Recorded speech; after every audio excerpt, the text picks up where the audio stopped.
what role do you play? You understand we were delayed by approximately an hour after the accident from entering the scene because of falling debris. There was the range safety officer at Cape Canaveral, looking at his radar, determined that debris was falling from the altitudes, and I don't have the highest altitude, but debris continued to fall for 50 minutes and more. And obviously you can't send aircraft and ships into an area where debris is falling, where they themselves may be endangered. How soon after the explosion were you in the area? In the search? We were several of these helicopters, and I know the hydrofoils on the outskirts of the scene immediately, but there was a delay between when they could go in until the debris was clear. The range safety officer said that they were cleared in. They were there as part of the contingent. Lieutenant Colonel Robert Nicholson of the U.S. Air Force telling us some very preliminary and very second shuttle mission. He is survived by his wife and 2 children. Challenger's pilot on this 25th shuttle launch was Michael Smith, age 40, a decorated Navy pilot from North Carolina, who became a shuttle astronaut in 1980. This was his first mission. He is survived by his wife and 3 children. Mission specialist Judy Resnick became an astronaut in 1978. Her specialty, electrical engineering. This was her second shuttle mission. She had logged 144 hours, 57 minutes in space.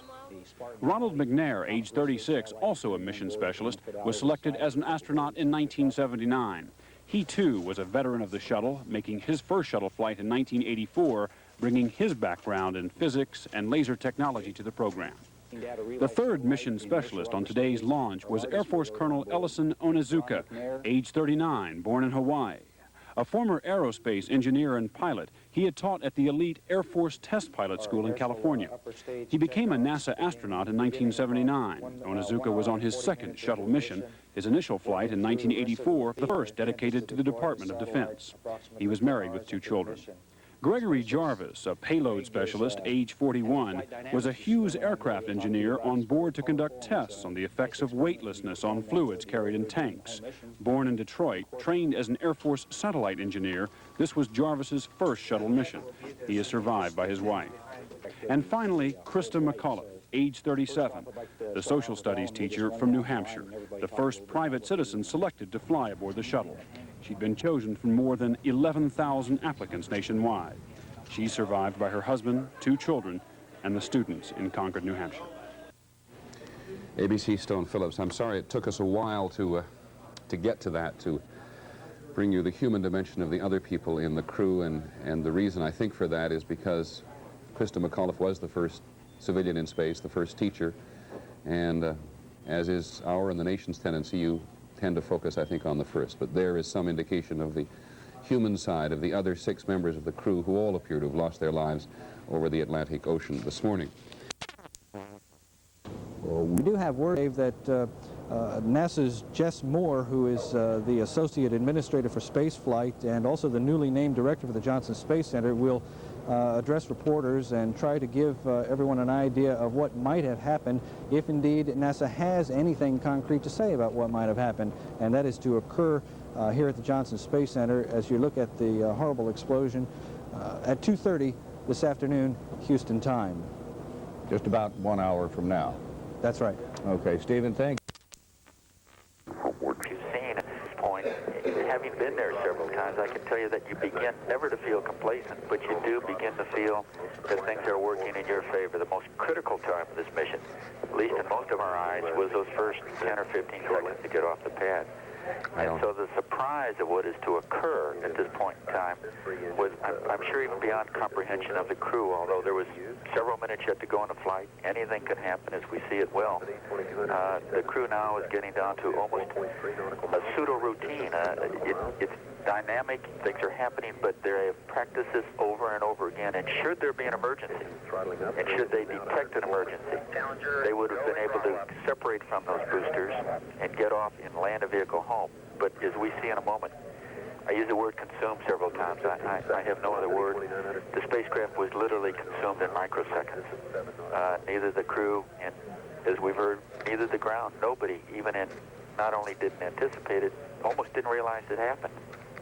We've said it many times before, Gene, and again for people just joining us perhaps first time, the mission control communicator just went on talking as if he had missed it and had not seen it at all. Gene Cernan joining us again this morning to help us understand the dimensions of what happened, though none of us, of course, at this point know what happened, and that appears to include everybody, the White House, NASA, none of us at this point understanding what really did happen on board the Challenger this morning.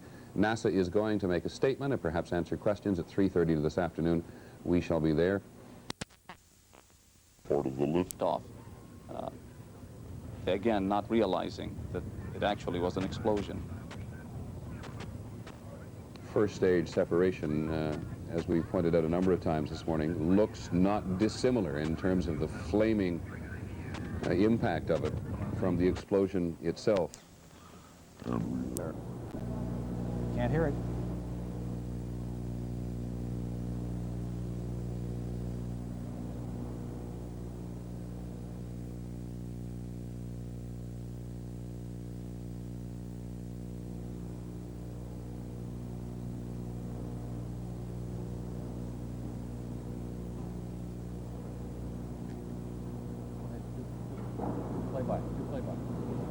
We've got a apparent problem in hearing what the transmission was between the tower or the mission control and the folks on board that aircraft. During this phase of the launch, you're hearing communications from NASA's mission control right here at the Johnson Space Center and pilot Dick Scobie. They're talking about the roll program. You saw the shuttle roll over on its side, or actually over on its back 7 seconds before liftoff, and they're talking about the main engines are powered down to about 65%, and then they're given a go for power up, for throttle up. And the 104%. The engines are pushed back then to 104%, and this occurred between a minute and 10 seconds during the flight. And as soon as we get a close-up of the launch, and you'll see a spark that ignited the entire launch stack. And those rockets you see shooting off are those giant white solid rocket boosters, the solid booster rockets that are on the side of the external fuel tank. They were actually blown right off the entire stack and went off on their own. And you can see debris falling from the explosion scene. Now, if we could take a look at some stop action of the explosion, just a moment, just the moment of the spark. There'll be a spark between the Challenger and the fuel tank. There it is. You saw that, and it spread so quickly that even any kind of ejection mechanism that the crew might have had, which they did not, they did not have. Any kind of ejection system would not have worked in my estimation, although I'm not technically skilled to make that judgment. That was liquid hydrogen, liquid nitrogen on board the fuel tank, unless I'm mistaken in the composition of what that was in that big tank that goes up with the thing. Yeah, again, we're coming to the point where the spark comes right between the shuttle and the external tank, causing that massive explosion, which spread just quickly, and it apparently disintegrated the entire shuttle Challenger, which was on its way to its 9th space flight, one of the most durable of all the shuttle orbiters, and there are 4 now in the fleet. Ceremonial breakfast. For months, they had trained together. Astronaut Ellison Onizuka from Hawaii, the star of this mission, New Hampshire school teacher Krista McAuliffe, mission commander Dick Scobie, pilot Michael Smith, astronauts Judith Resnick and Ronald McNair, and payload specialist Gregory Jarvis. After 3 days of delays, they appeared tired, but quickly rejuvenated by applause as they headed for the launch pad. Scobie, followed by mission specialist Judy Resnick, Ron McNair, and pilot Mike Smith, followed by Krista McAuliffe, teacher in space, and Ellison Onizuka, and payload specialist Greg Jarvis. Final preparations before liftoff. The ground crew gives McAuliffe an apple for the teacher, and wishes of good luck. Initially, liftoff was scheduled for 9:38 this morning, but again there were problems. A hard freeze overnight left ice on the launch pad, a 2-hour delay, and then NASA discovers a faulty fire detector on board the shuttle, another hour's delay while it's replaced. Finally, the liftoff was set for 11:38. A crowd of some 500 spectators, including 18 visiting school children from McAuliffe's hometown of Concord, New Hampshire, waited anxiously and then counted down.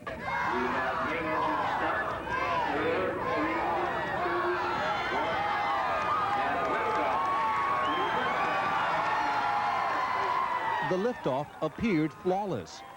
The spectators, including Krista McAuliffe's parents, Grace and Edward Corrigan, watched proudly through tears of joy. 6 seconds into flight, NASA Control orders Commander Scobie to go to full power. Challenger, go at throttle up.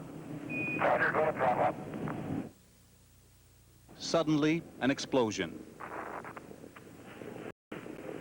Flight controllers here looking very carefully at the situation. Obviously a major malfunction. NASA loses all communication with Challenger, but the crowd still does not realize that something's gone wrong.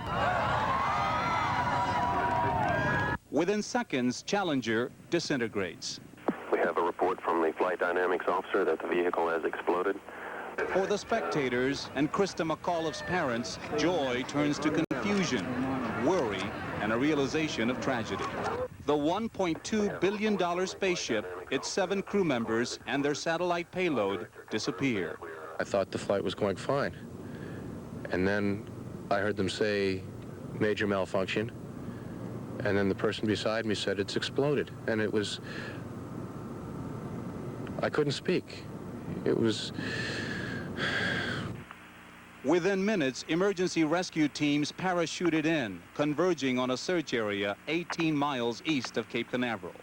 Debris continued to fall for 50 minutes and more, and obviously you can't send aircraft and ships in an area where debris is falling, where they themselves may be endangered. Late this afternoon, after 6 hours of searching, NASA reports they found no survivors. These searches have not revealed any evidence that UF Challenger survived. Tonight, NASA and Cape Canaveral are in mourning. Tonight at Cape Canaveral, Vice President George Bush, accompanied by Senators Jake Garn and John Glenn, both former astronauts, expressed the nation's condolences to the families of the astronauts. Bush had a special message for American school children. You must try to understand that spirit, bravery, and commitment make not only the space program, but all of life worthwhile. We must never, as people in our daily lives or as a nation, stop exploring, stop hoping, stop discovering. We must press on. John Quinones, ABC News, Cape Canaveral. We have ever seen of Challenger before it fell to the sea with its precious cargo. And as the sequence is going to continue, you will see that mammoth, horrible explosion on the right. One of the sides split away now from the tank and the shuttle itself. These boosters cannot be controlled once they're lit, so it has obviously gone off on its own into the wrong place, but it does not appear, I repeat, appear from what we can see that it was the cause of the explosion or that anything happened to it. So that's the sequence. We can see that. We can try to understand it. What we don't know is why it happened, and that's what we now need to find out. Peter? Lynn, thank you very much. Joining us tonight from Houston is the former astronaut Gene Cernan from the Apollo program, and he also has seen this same sequence repeated many times throughout the day. Gene, I know your reluctance to speculate and share it with you, but do you see anything in those pictures which give us a clue? Well, I think the analysis Lynn presented, the only one we have to work with, because you know, we don't have access to the data, and it would take even us, if we had the time, weeks and weeks to analyze it. But just simply from the pictures, it sounds to me like her analysis, as it was portrayed, has got some substance to it. We can't answer why. We don't know why. We don't know why it might have happened, but... The orbiter. Now, that's the plume on the left. That's a little bit of the gas fuel for the fire, just the liquid hydrogen and oxygen burning off. There is where we saw the first sign of flame. Actually, I think it was a little bit before this. Maybe we go back and find that. In any event, this is the flame that is now going to ride up the external tank in between the tank and the orbiter, both of them extremely thin-skinned on purpose for weight reasons. They're not meant to withstand this explosion, and obviously when that liquid hydrogen and oxygen gets near that kind of heat, boom, it just went in an instant. And no one I have talked to here on Earth believes that it happened in any more time than just... Challenger now heading downrange. All the shuttle's systems were reading normally. Mission Control at the Johnson Space Center was in charge of the flight now, and there was nothing on anyone's computer screen to indicate a problem. A flight director ordered Commander Dick Scobie to throttle up to full power, bringing the Challenger's 3 engines to 104% of thrust. This was the last communication with Challenger. Challenger, go at throttle up. Roger, go at throttle up.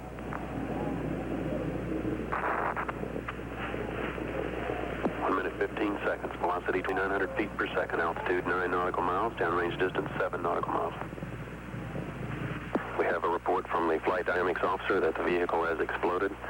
Flight director confirms that. We are looking at checking with the recovery forces to see what can be done at this point. A slow-motion replay showed that a flame appeared between the giant fuel tank and the Challenger's belly. The flame spread quickly up the tank and appeared to blow the shuttle and the tank into fragments. The solid rocket boosters were the only things left as they arched erratically back toward Earth. Search and rescue crews, including a parachuting paramedic, searched for any sign of survivors, but ended up retrieving only the debris from the explosion. It was hours before any official word would come from NASA. The space agency's associate administrator for spaceflight, Jess Moore, could say only that the most comprehensive investigation in NASA's history was already underway. He would not speculate on a cause, and he denied that in light of so many technical and weather delays in recent weeks, that there was any rush in getting this flight off the ground. Apollo 13 on its way to the moon. The 3 astronauts on board nearly didn't make it back. Ironically, the first shuttle had ejection seats for its crew. Experts believe that they wouldn't have saved any lives and they were taken out. The space agency hoped that its remaining built-in safety systems would protect shuttle astronauts. And in 2 heart-stopping launch pad shutdowns like this, we have an RSLS abort. We have an abort. And an engine failure last year, they did, until now. Vic Ratner, ABC News at the Kennedy Space Center. The global community also has been saddened by Challenger's loss. Mike Lee has more on that now from London. Throughout Europe this morning, the shock of the Challenger tragedy was beginning to take hold. On the streets of London, there was practically nothing else to talk about. I couldn't believe it, I must say. It is saddening, especially to see it live, to see it so spectacularly. Really, really a very shocking experience for the whole of humanity, I think. The International Herald Tribune, which is published in most European cities and the Far East, gave the story one of its largest headlines ever. The so-called popular press of Britain, which is routinely sensational, competed with one another for the most dramatic, eye-catching account. The so-called serious papers, like The Guardian, claimed that the future of America's ambitious space shuttle program is in complete turmoil, and the Financial Times predicts that the space program will be set back for years with a de-emphasis on humans in space. But not all of Europe feels that way. I spoke with German astronaut Ernst Messerschmitt, who last year had flown on the ill-fated Challenger. Whenever the shuttle is ready again, I think any one of the trained astronauts would be ready to fly. In the Soviet Union, there's been no official reaction from the Kremlin, although Soviet television has carried that videotape 38 minutes into its newscast last night. Soviet radio this morning used it as its 12th item. Most of the papers in Moscow carried it as a brief item on the inside pages with no political comment. However, in Poland, state-controlled television said that this is an example of the dangers of the U.S. so-called Star Wars program. Steve? Mike, what about the European reaction from the standpoint of participation in the U.S. space program? And liftoff of the 25th Space Shuttle mission, and it is...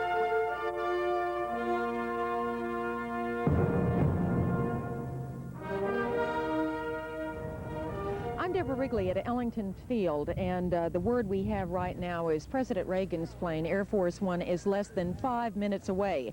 We are expecting to see it, at least the plane being visible out of the north within a couple of minutes or so.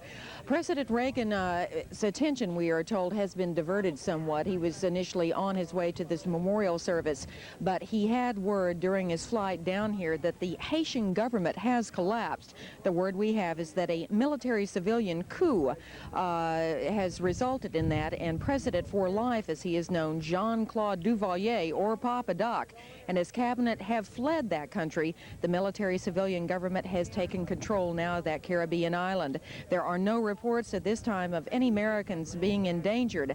The U.S. does see this as a welcome change in government, but right now it is still assessing whether or not it does welcome the new government.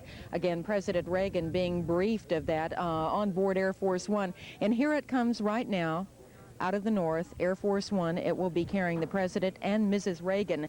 Admiral Richard Tooley is also on board that flight. He is representing the U.S. Navy Command at today's memorial service at JSC. Admiral Tooley himself is a former shuttle crew member, having flown on both the 2nd and the 8th missions. It should be touching down now in about 30 seconds or so. Again, President Reagan has not been at JSC since 1981. He made that visit early in his first term as president. There are several hundred people down here right now. The only formal welcoming committee will be that of Dr. William R. Graham. He is the acting director of NASA, and his wife will welcome both the President and Mrs. Reagan. It's touching down right now, as you can see. It will go down to the other end of the runway, and then hopefully it will come back here. There's a very small group of spectators, so to speak, here. They are the family and some former Secret Service agents who were assigned at some points to the Houston detail when the President would visit here. Some small children have brought a homemade sign that said, "We welcome the President and Mrs. Reagan." Again, the Haitian government collapse, that is something that did take up the President's attention while he was here. And they are beginning to taxi down here. We're going to take a break until the plane arrives, and we'll go back now to Dave Ward and Sylvan Rodriguez at the Johnson Space Center. Dave, Sylvan. All right. Good morning, Deborah, and good morning to Dave Ward. He has joined us here at the Johnson Space Center, where we are about a quarter of a mile from the stage at which the memorial service will take place, directly behind us. That will be coming up, of course, a little later on this morning after the President deplanes. The President and his party will then motorcade over here to the Johnson Space Center, and this memorial service for the employees of the Johnson Space Center, it is not open to the public, but there's still a rather large crowd of NASA badge people who have already gathered and waiting for the President. We're estimating about 15,000 people who have gathered behind us. Earlier this morning, if you were with us, you saw how these employees had to line up and go through the metal detectors, as is customary when you're dealing with a presidential visit of any kind. Despite the fact that it is a memorial service, you can't forego any of those security procedures. True. Of course, we will be bringing you all the activities here at the Johnson Space Center. ABC will present their live coverage beginning at 11:30, but we have plenty of things to show you between now and then. And we'll be back here at the Manned Spacecraft Center, the Johnson Space Center, in just a few moments. Stay with us.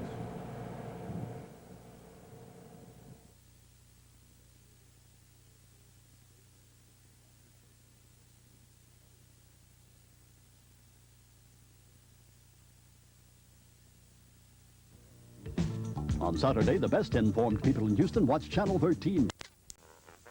Are not part of the NASA community who have come out here. Earlier we had the interview with the kids from the Booker T. Washington who had the experiments on the successful Columbia mission. We're anticipating about 15,000 people, as we have said. The mayor is going to be here. We anticipate that John Glenn, the astronaut and senator, is going to be here. And I believe we're looking at a shot now of the memorial area itself. As I said earlier, we're about a quarter of a mile away in our position here, but we do have Stephen Gulvain and Debbie Johnson in that area. And that was a shot looking inside to where that ceremony is actually going to take place. We have got also in the procedures of the program after the president has spoken, a flyover. And we talked about that earlier, the T-38 formation coming out of Ellington Air Force Base. I keep calling it an Air Force Base. Of course, it's just Ellington Field right now, which is where the president has touched down a few moments ago. And we're anticipating going live back to Deborah Wrigley to show the deplaning of the president and Mrs. Reagan. And that should be coming up any moment now, I would assume. It'll only take the president a few minutes to motorcade from Ellington Field over here to the Johnson Space Center, and the actual memorial services here at the center are not scheduled to begin until sometime after 11:30 this morning. And we're looking at some of the dignitaries. I believe that is Senator Garn, and that's one of the astronauts in the program. Deke Slayton. Yes, Deke Slayton waving to some of his colleagues. Of course, he was one of the Mercury 7 astronauts, one of the last, in fact, the last of the Mercury 7 to leave the space program. We're trying to pick out some of these faces. Some will be familiar to you and some will not. All of the astronauts assigned to the space program are here. The flyover we mentioned will be performed by research pilots out at Ellington Field. A very, very prestigious gathering, as everyone involved in the space program is here this morning. There is John Glenn. I cannot see that monitor clearly enough to determine. It looks like Senator Glenn. Senator Glenn on site right now, anticipating the arrival of the President of the United States momentarily. Should be here before much longer. Is Deborah Wrigley standing by at Ellington Field? Can we go to Deborah now to see where Air Force One might be? I know we saw it come down. Dave, I'm here at Ellington Field, and we're about 10 feet away from where Air Force One will finally be stopping. It's rolling up here right now. We apologize for the engine noise there. The jets are cooling down. Okay, you can see the door opening right now. The Air Force right there. Again, as I mentioned earlier, it is a very small welcoming committee. There are about 50 to 75 reporters and correspondents, both locally and nationally, here to record this. But it will be only Dr. William R. Graham, again, he is the acting director of NASA, who will be formally greeting him, both Dr. Graham and his wife. They're waiting to disembark right now. Again, the President and Mrs. Reagan on board. Larry Speaks is there, other members of the President's cabinet. Admiral Richard Tooley, who is representing the U.S. Navy Command, on board too. You can see some people making their way toward Air Force One right now. The stairs are being put in place. Again, just as it was at NASA, this is not a ceremony. It is not even a ceremony, but it is not an event that was open to the public. President Reagan will be getting in his limousine. The limousine is pulling up right now. There was a small army of drivers. Perhaps you can see it at this point.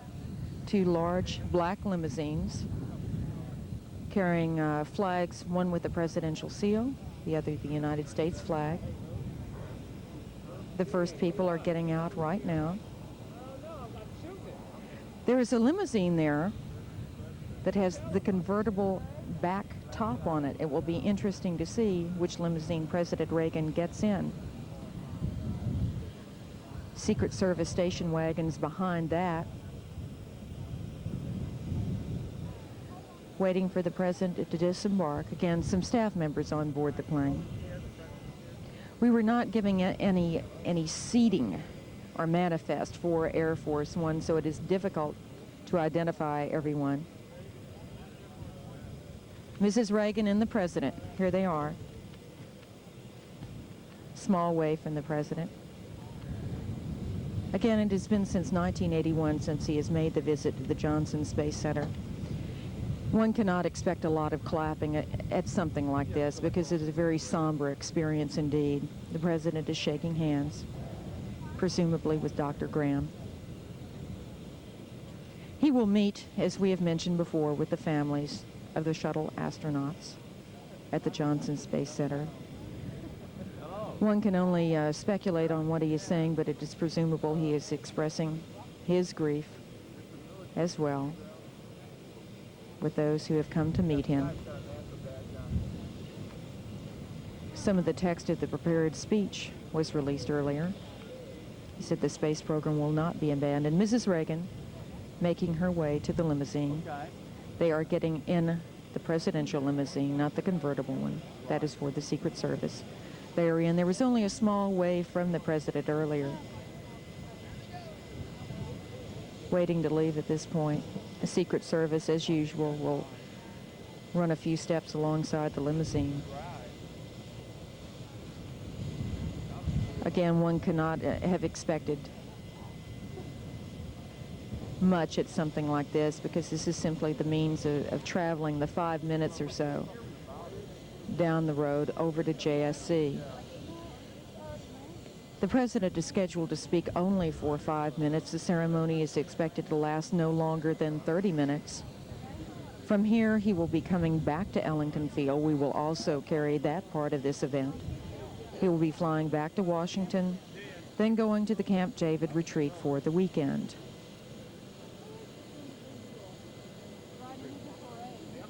We are waiting for them to be leaving. The limousines are beginning to pull off now, very slowly. There was speculation he might helicopter over to JSC. But this is a traditional event. The Houston Police Department leading the way. The Secret Service behind him. More station wagons full. They are going behind Air Force One. And they will go out to Highway 3, Old Galveston Road. Go down there, go to NASA Road 1. Here are the press station wagons. It's quite an entourage here. Again, it is for a sad occasion. The procession is proceeding fairly slowly. Air Force One will not be on the ground very long if the president holds true to his itinerary. It is a very brief stopover. The president wearing a dark suit, Mrs. Reagan wearing an understated gray suit. It's fitting for this occasion. And there they go, down the field, and they will be going out to Old Galveston Road and making that trip. They should be at the Johnson Space Center, Dave, I would imagine, within 5 minutes or so. Once the motorcade gets going, it will proceed very quickly, and I assume that there will be a lot of traffic control along there. The motorcade, it's about 1,000 or so yards from us right now, so you should be expecting their arrival very shortly. Back to you. Astronauts gave their lives on Tuesday, and whenever close family members arrive to be seated, the entire crowd will stand together in honor of them, too. Some of the NASA employees were some of the last ones to come in. Evidently, they had been gathered privately, separately in another building, and within the last 15 minutes or so, they just came in. It was just very recently that everybody took their seat. It's anybody's guess. We hear helicopters flying overhead as we speak. We presume the president is now here at the Johnson Space Center. Yes. And as I was saying, it's really anybody's guess. The size of the crowd here, we've heard anywhere from 6,000 to 10,000. I don't know. Would you care to wager a guesstimate here? No. From our vantage point, we really can't see the entire crowd. There's so many people. We might point out the number of media here today, both Stephen and myself, and I'm sure you, Dave, and Sylvan. Most of us have covered many presidential affairs, and I myself have never seen the number of media as we are witnessing here today. Well over 1,000 members of the media from all over the world are here. It's been very quiet for the last, I would say, half hour now at this place in anticipation of the beginning of the memorial service. Like I said before, you can look out there and you can see thoughts crossing the faces of all the people who are sitting here, and you almost know what they're thinking about. Everybody here is thinking about the same thing. One of the last faces that we saw come in just in the last few minutes, of course, Barbara Morgan. That was the alternate astronaut who went with Krista McAuliffe through the entire training procedure. Stephen described them as almost sisters, as best friends. That's right. They were together for a long time, 3.5 months here of intense training and being together and going over notes and making sure that both of them knew exactly what they needed to know for this mission. Of course, they didn't know the one tragic incident, the one tragic fact that none of us could have known, the reason that we're all here today. But again, Barbara was brought in just a few moments ago. She was escorted by her husband. She is trying to remain somewhat to herself, and understandably. We took some pictures of Barbara as she entered. Perhaps some other time we'll be able to see those pictures. She looked good to me. I'm sure she's just been really upset about this whole thing, to put it mildly, but she did look very good today. As far as the ceremonies, again, it's going to be a very, very brief ceremony. President Reagan himself is scheduled to speak only 5 minutes, and there is not going to be a great deal of addresses of reminiscing from members of NASA, employees, anything like that. It's going to be a very brief and a very quiet ceremony. I understand that, well, we've had an opportunity to look at the remarks that President Reagan is going to make, and that it's quite an emotional address. Yeah, it's understandably, as was the poignant address that he gave just a few hours after the tragic accident, after the explosion occurred earlier this week. That, of course, was the night that the president was going to give his inaugural address to the nation, and that, of course, was canceled. That's going to be held next Wednesday, I believe. This itself is a very poignant speech, as we're all going to be able to witness and listen ourselves to in just a few moments. Well, the president has made a habit of participating in these memorial services. It's too bad that we've had so many. You go back to the time when the Marines were killed. In Beirut in that hotel bombing, and also several hostages, American hostages who Appears died. we've had more than our share of incidents this year. Again, the president due to arrive here shortly, and we will be standing by here live to bring you the coverage of that event. Back to you, David Silver. Very good. Thank you, Stephen and Debbie. And to give you an idea of the tight security around this area, just a few moments ago, a small single-engine light plane flew over the Johnson Space Center at a low altitude, and one of the Houston Police Department helicopters immediately peeled off, intercepted that aircraft, and escorted it out of the area in a no-nonsense manner. I think there may be a pilot who has his license taken away very shortly. Well, who knows? But, of course, it's restricted airspace over a president of the United States, and when that small single-engine plane came flying over the front part of the Johnson Space Center here, that helicopter immediately peeled out of the area and intercepted that aircraft and shooed it away, so to speak. And we have noticed other light planes, they are keeping their distance, though, and they are fairly safe. There is quite a bit of air traffic in this area, of course, because of Ellington and Hobby Hobby Field, rather. And today, those with the normal aircraft around this area, the Houston Police Department helicopters are also in the air around the area. It's my understanding that we should take a short break now, and we will be back with more on our continuing coverage of the memorial services here at the Johnson Space Center in just a moment. Stay with us. Pour it on, Quaker fruit. Commander Michael J.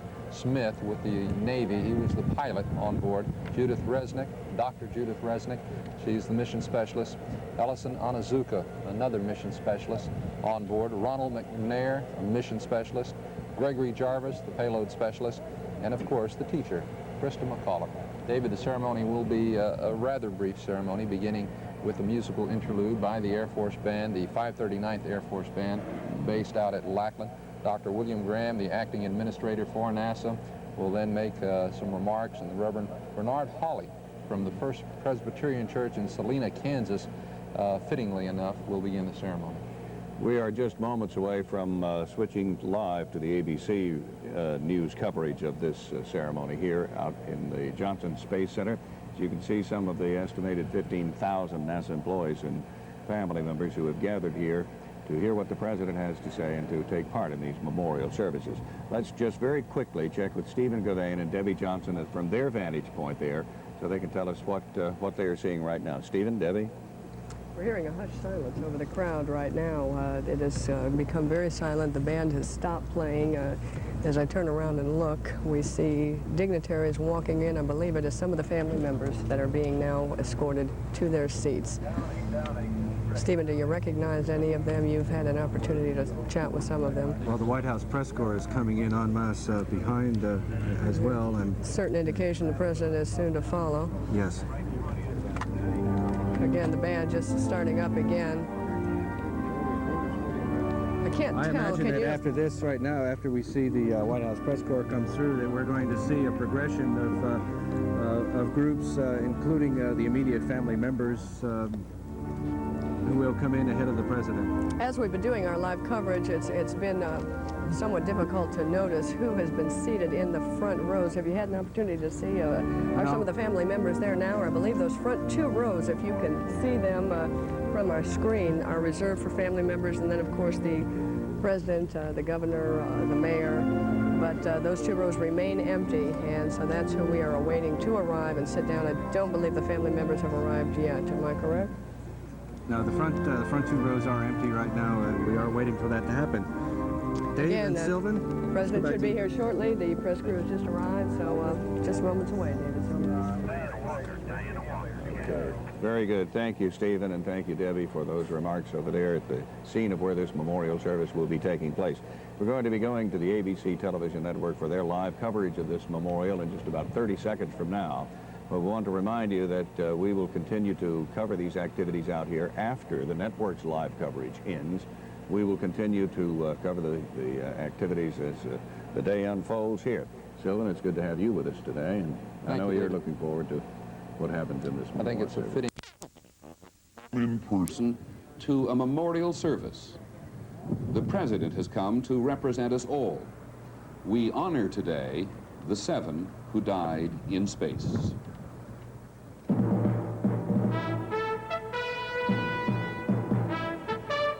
This is an ABC News special. Memorial for the 7. Reporting from Houston, Peter Jennings. Here in Texas, where once there was nothing but space, empty space, at the Johnson Space Center, the nation has come in spirit this morning. It is here, not far from the edge of Galveston Bay, where the heart of the space shuttle program beats.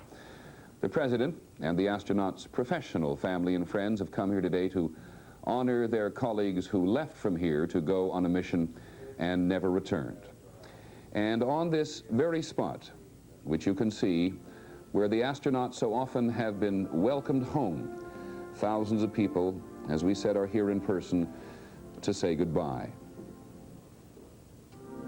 The 539th Air Force Band, sometimes known as the Air Force Band of the West, from Lackland Air Force Base in San Antonio, at the edge of a man-made lake, in front of Building 9, where they do the experiments on avionics, and only yards from Mission Control. Immediate family as well. Remember Dick Scobie, Mike Smith, Judith Resnick, Ellison Onizuka, Ronald McNair, Greg Jarvis, and Krista McAuliffe. At Crystal Cathedral in Garden Grove, California, where they opened the church simply so people could come. Others have come to watch the television screens, to share in a national way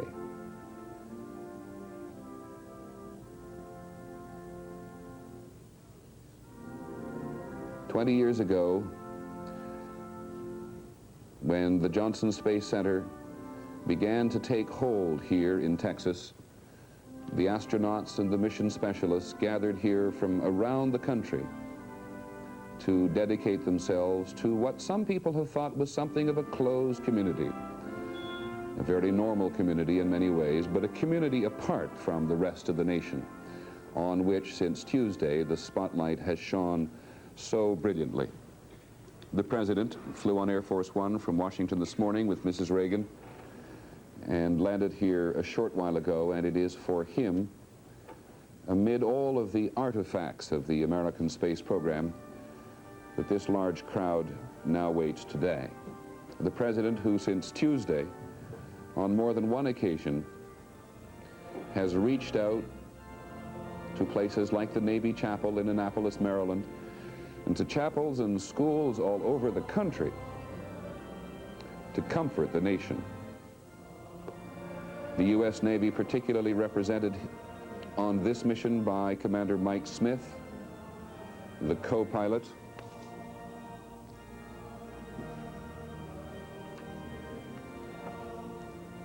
and the cadets at the Navy Academy today. Particular recollections for them of Mike Smith, who was on his first shuttle flight, 40-year-old, former combat pilot in Vietnam. Go in peace. God is a God of peace. Since last Tuesday, as all of us in the nation know, there has been, perhaps because we live in such a technological age, a binding together across the nation along this ribbon of technological communication. Here at the memorial service, the family of Ellison Onizuka, and the members in almost every incident, the immediate family of the 7 from Challenger. In the vernacular of the space program, it is known here simply as 51L. And on the memorial program today, that is exactly what it says, Memorial for the crew of 51L. A mission that was to have been launched in 1985 from what's known as the primary launch site, Cape Canaveral, of course, and carrying with it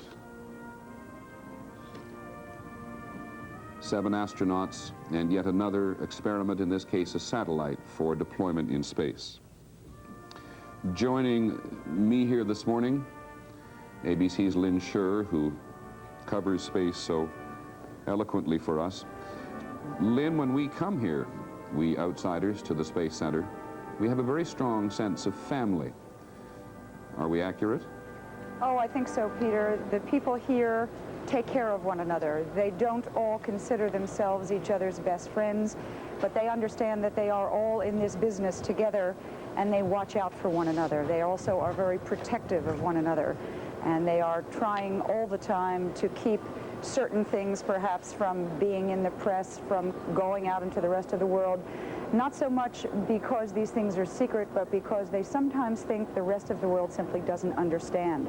I think it is probably enormously gratifying to most of the people here in this space community that, in fact, the world does seem to have understood this tragedy. No one is treating it any other way but with complete sympathy and horror. And I think that is probably one of the only good things that may have come out of it. They understand the world is with them. One of the flight controllers mentioned to me this morning what Steve McAuliffe, Krista McAuliffe's husband, really said in his letter which he issued the other day, that they thank the nation for comforting them. This Johnson Space Center is replete with symbolism. And speaking of that, on this date, January the 31st in the year 1958, when the Johnson Space Center was very little, the United States launched its first satellite into orbit, Explorer 1. Those of you who have followed space throughout these years will recall it was the satellite that went out and discovered the radiation belts around the globe. And here at the Space Center there is, but we cannot see it this morning because many of the buildings that closed at the Visitor Center, an enormous mural which gives you some idea of what NASA's plans for the shuttle are.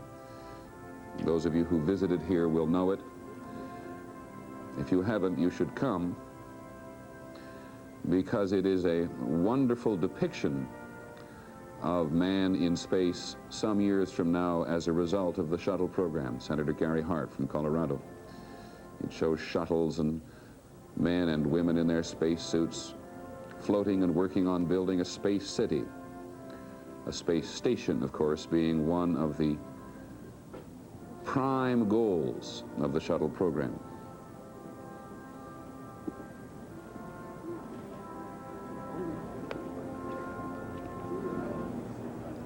Lynn? Peter, you were there. We're looking now at a picture of course, John Kennedy Jr., President Kennedy, very active in getting this whole space program started.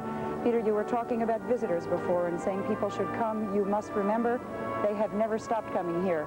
The Space Center is closed today, but there have been visitors here for the last few days, obviously just wanting to come here to look, to touch, to be part of the memorial somehow.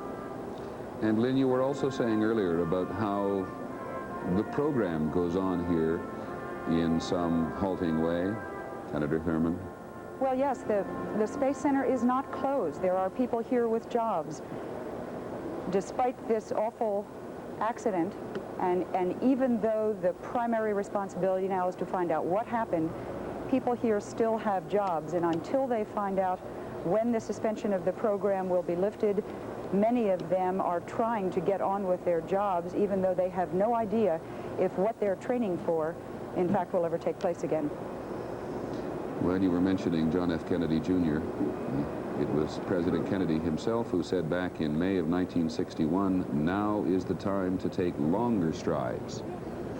A message which has been very much repeated by President Reagan, and at least according to the ABC News poll, which we took earlier this week, by most of the people in the nation. And certainly, Peter, the people here at the Space Center, the overwhelming sentiment among the astronauts and their families and the families of this crew have all said, let the program continue. The 539th Air Force Band, the Air Force Band of the West from Lackland Air Force Base in San Antonio. Let's listen.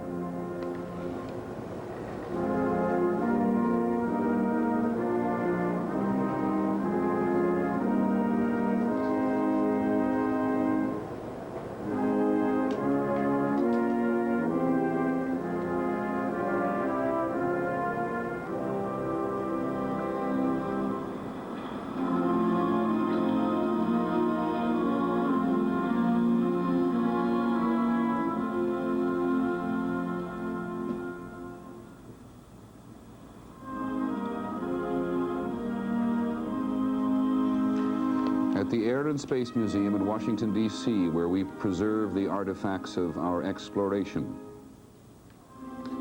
from the Wright brothers aircraft to the shuttle, which has in Washington this week been a particular shrine, if that's not too strong a word, where people have gone to share in the history of space, to remember, for example, another anniversary.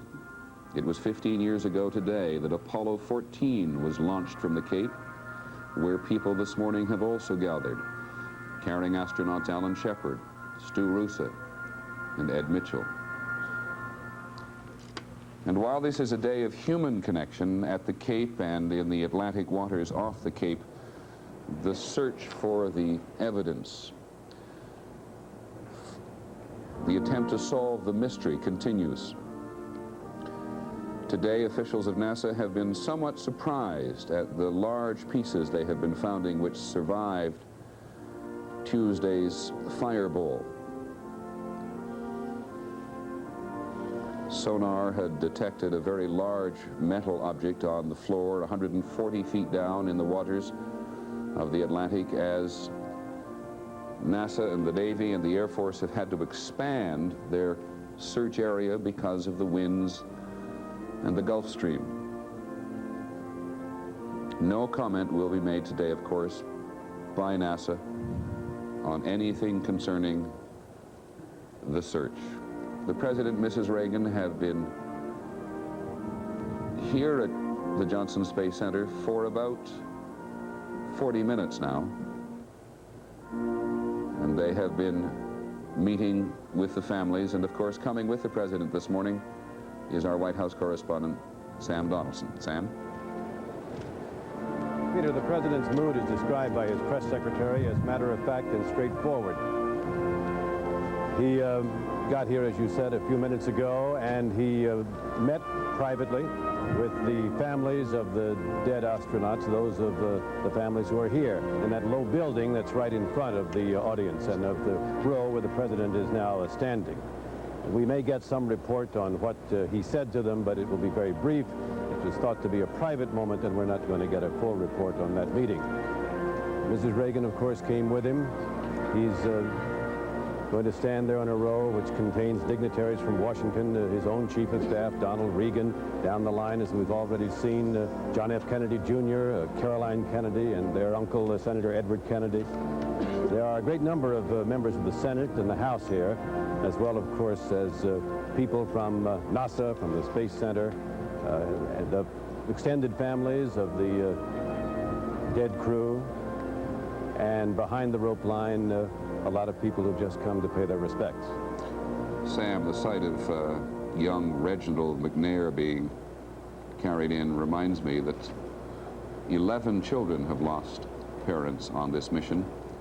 This is a family occasion in the most personal way.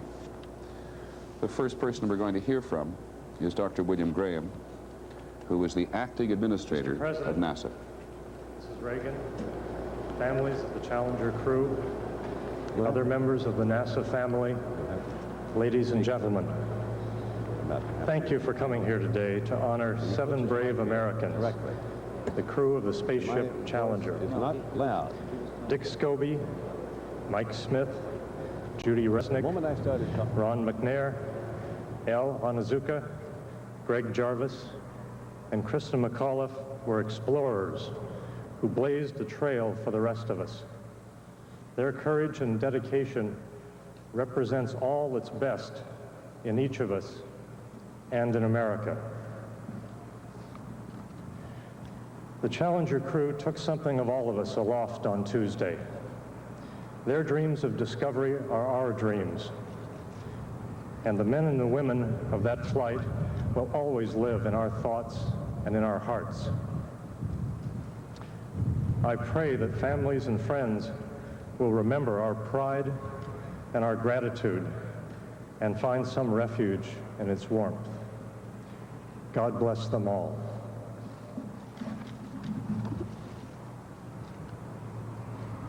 Dr. William Graham, the acting administrator of NASA, on whom the burden of the last week has been particularly heavy. It is no secret in the country that James Beggs, the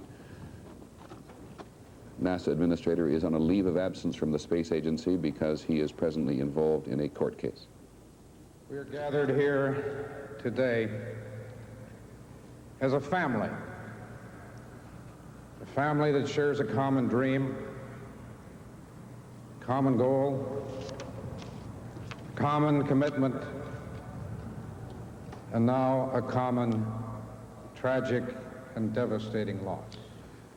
Interrupt Reverend Bernard Hawley for just a moment to tell you that his son is the astronaut Steve, and his daughter-in-law is Sally Ride, the first American woman to fly in space.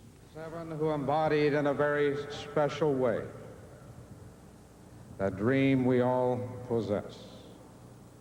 Dick, Mike, Judy, Al, Ron, Greg, Krista. Shall we pause for a moment of prayer and meditation?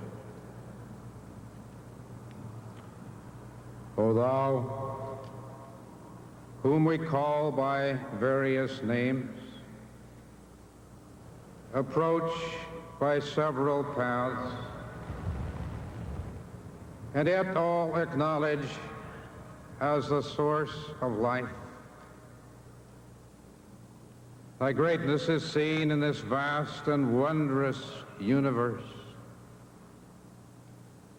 We turn now to thee because we need the assurance of a love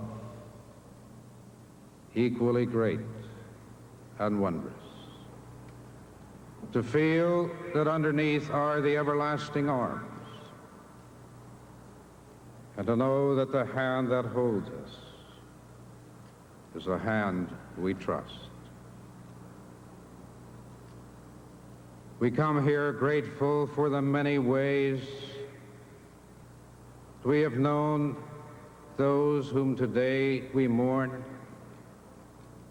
as husband, wife, father, mother, daughter, son, colleague, neighbor, and friend. Each brings his or her own memories of love and laughter, of strength and tenderness, of enthusiasm and joy, skill and courage. And we are grateful for the privilege of having known them, having our lives touched by their lives, being bound by ties of love and caring. And now we pray for those who most keenly feel this loss. May they as surely feel the love that surrounds them,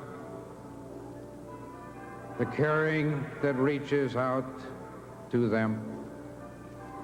May we be bearers of thy spirit of love, so that together we may know not only grief, but also the grandeur and the grace of life. Amen.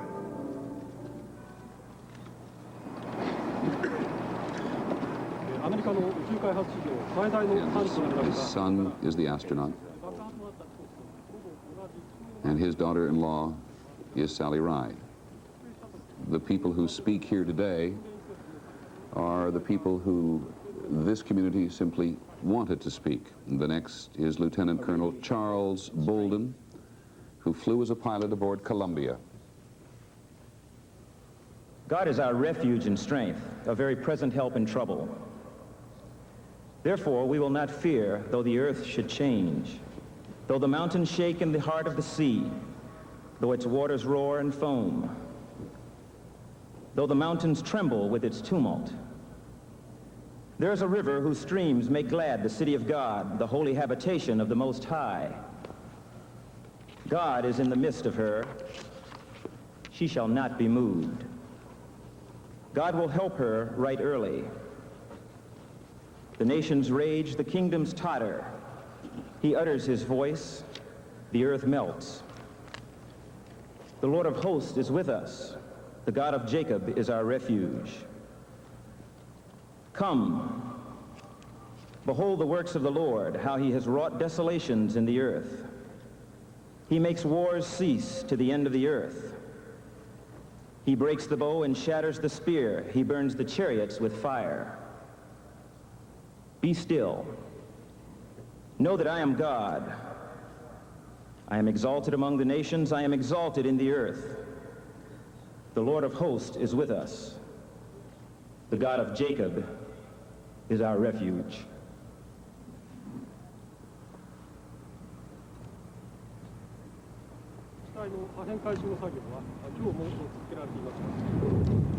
Lieutenant Colonel Charles Bolden, who is scheduled to fly as the pilot on board the Atlantis originally next fall.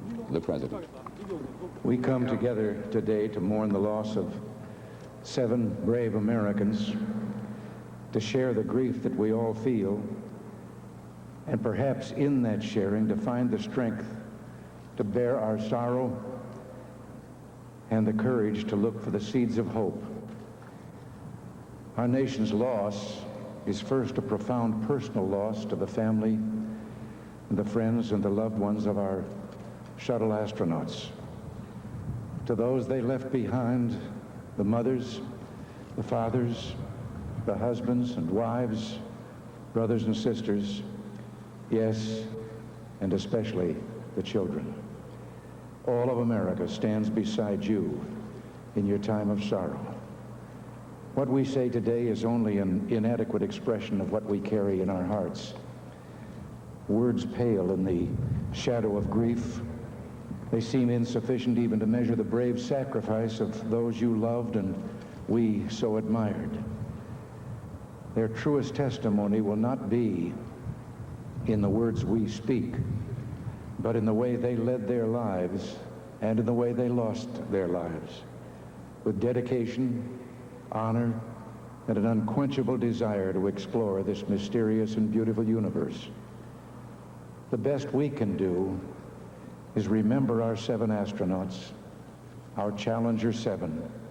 Remember them as they lived, bringing life and love and joy to those who knew them and pride to a nation. They came from all parts of this great country, from South Carolina to Washington State, Ohio to Mohawk, New York, Hawaii to North Carolina, to Concord, New Hampshire. They were so different, yet in their mission, their quest, they held so much in common. We remember Dick Scobie, the commander who spoke the last words we heard from the Space Shuttle Challenger. He served as a fighter pilot in Vietnam, earning many medals for bravery. Later as a test pilot of advanced aircraft before joining the space program. Danger was a familiar companion to Commander Scobie. We remember Michael Smith, who earned enough medals as a combat pilot to cover his chest, including the Navy Distinguished Flying Cross, 3 air medals, and the Vietnamese Cross of Gallantry with Silver Star, in gratitude from a nation he fought to keep free. We remember Judith Resnick, known as JR to her friends, always smiling, always eager to make a contribution, finding beauty in the music she played on her piano in her off hours. We remember Ellison Onizuka, who was a child running barefoot through the coffee fields and macadamia groves of Hawaii, dreamed of someday traveling to the moon. Being an Eagle Scout, he said, had helped him soar to the impressive achievements of his career. We remember Ronald McNair, who said that he learned perseverance in the cotton fields of South Carolina. His dream was to live aboard the space station, performing experiments and playing his saxophone in the weightlessness of space. Well, Ron, we will miss your saxophone, and we will build your space station. We remember Gregory Jarvis. On that ill-fated flight, he was carrying with him a flag of his university in Buffalo, New York. A small token, he said, to the people who unlocked his future. We remember Krista McAuliffe, who captured the imagination of the entire nation, inspiring us with her pluck, her restless spirit of discovery, a teacher not just to her students, but to an entire people, instilling us all with the excitement of this journey we ride into the future.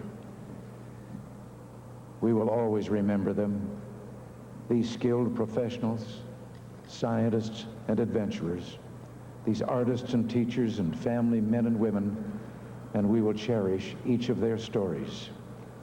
Stories of triumph and bravery, stories of true American heroes. On the day of the disaster, our nation held a vigil by our television sets.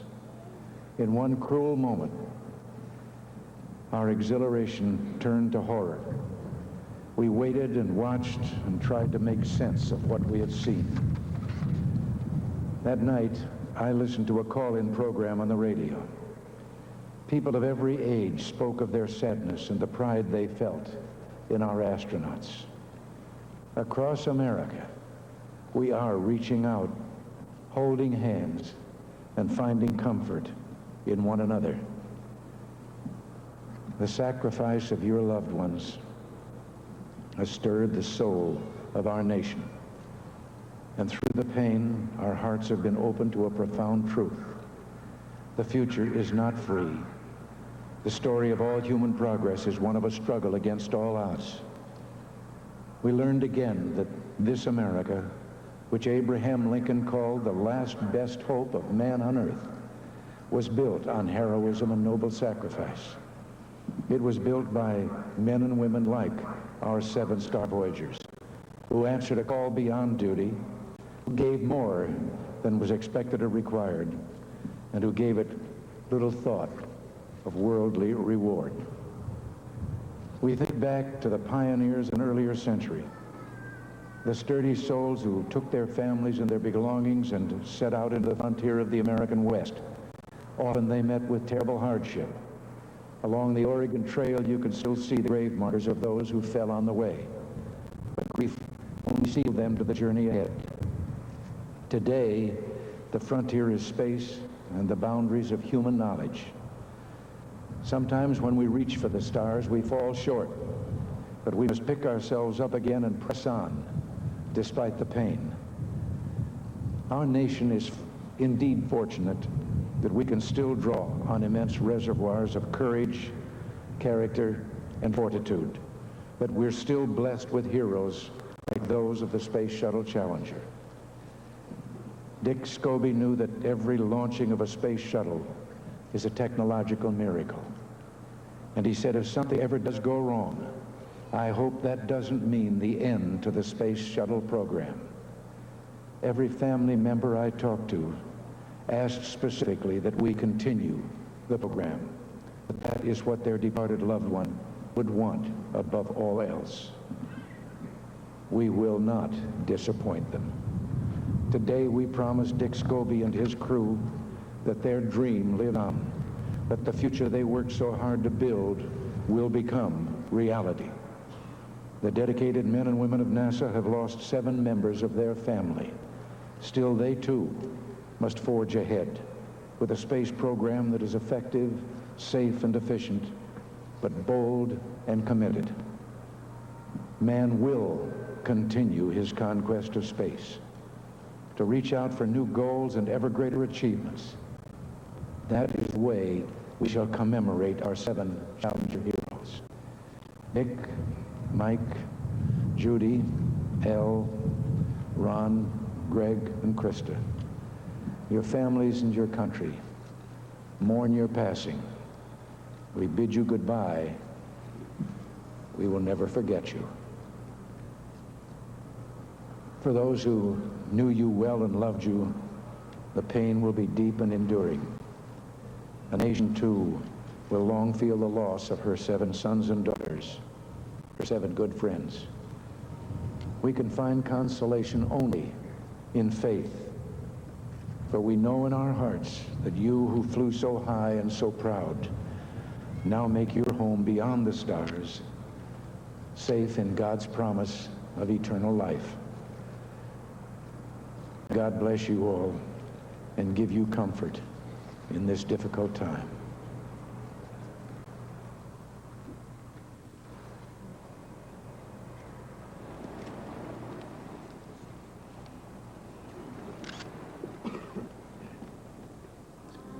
President Reagan making it so very clear that the age of heroism is not past, and giving us yet another glimpse into the personal lives of men and women who went in a flash of flame on Tuesday, with the exception of Krista McAuliffe, from relative anonymity to the status of heroism.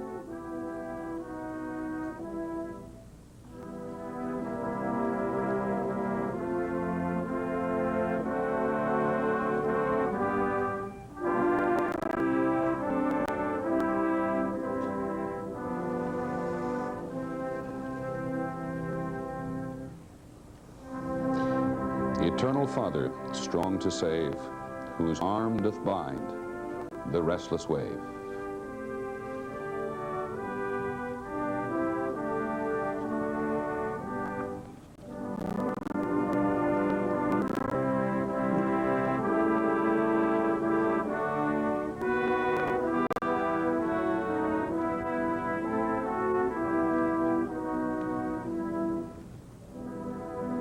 And the President, too, reminding us that this accomplishment is that of a community. As the historian Daniel Borston reminded us the other day, when they came in the Mayflower, they came in community. When they went out, as the President suggested, on the Oregon Trail, they went as a community. And when they went into space, they went as a community. Please rise and join in the singing of America the Beautiful.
You can dig into the second verse of America the Beautiful to look for words which are perhaps eminently suitable for today. O beautiful for pilgrim feet whose stern, impassioned stress a thoroughfare for freedom beat across the wilderness.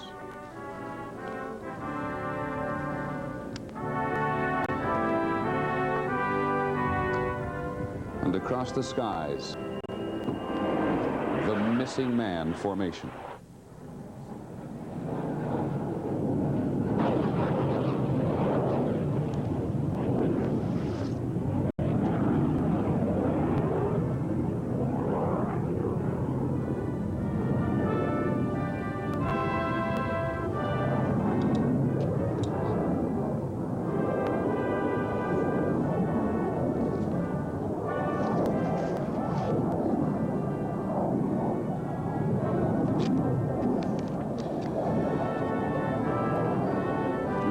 Of Ellison Onizuka, having, as we could only understand her, having today a very difficult time. Like her husband, she's a Buddhist.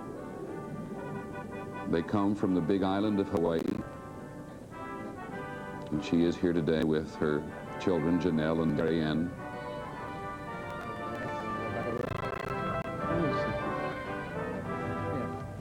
The flyby with NASA's T-38s on which the astronauts train, as the President, who with Mrs. Reagan had been sitting this morning very close to the families.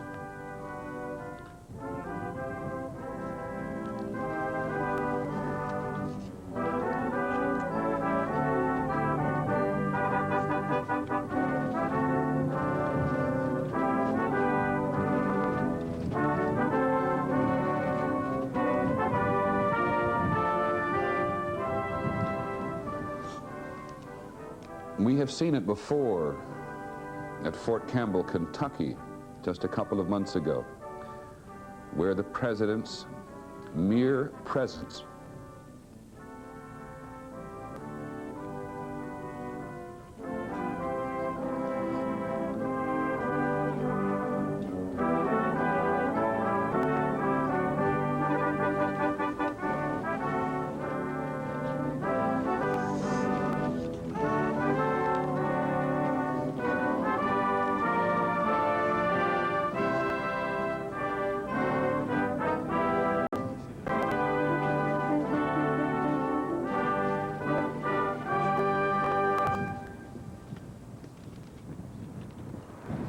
Mrs. Onizuka, Lieutenant Colonel Ellison's mother. He, Ellison, who always macadamia nuts and Kona coffee for the people in Mission Control.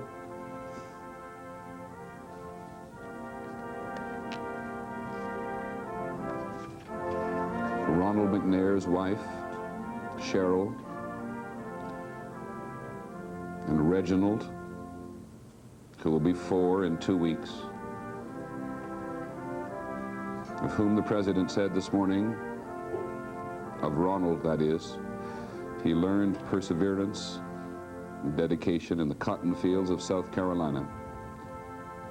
Born in Lake City, a presidential scholar, a black belt karate instructor, the second black American to fly in space.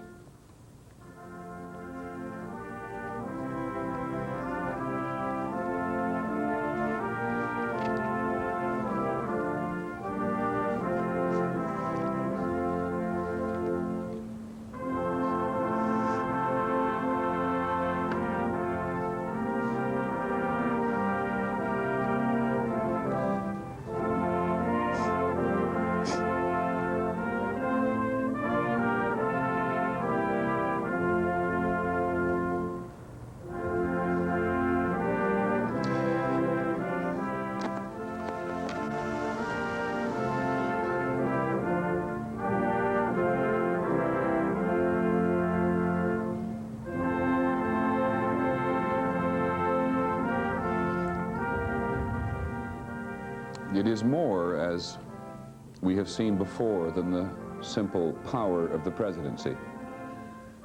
President and Mrs. Reagan seemed to give a gift of warmth,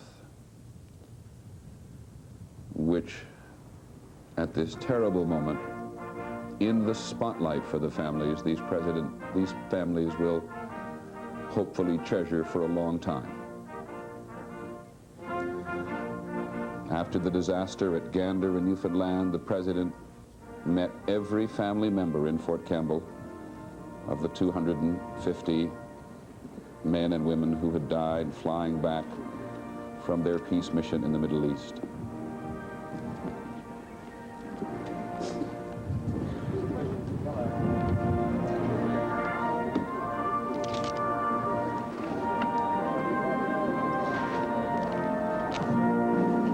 Sam Donaldson, it is terribly hard on families, as we know.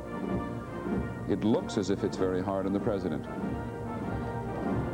Well, I'm sure it is, Peter. As we said, he met with the families who were here before the memorial service, and I have a report on a little bit about what happened. It was a meeting in that building right behind where the microphones are set up. The President and Mrs. Reagan came in the room.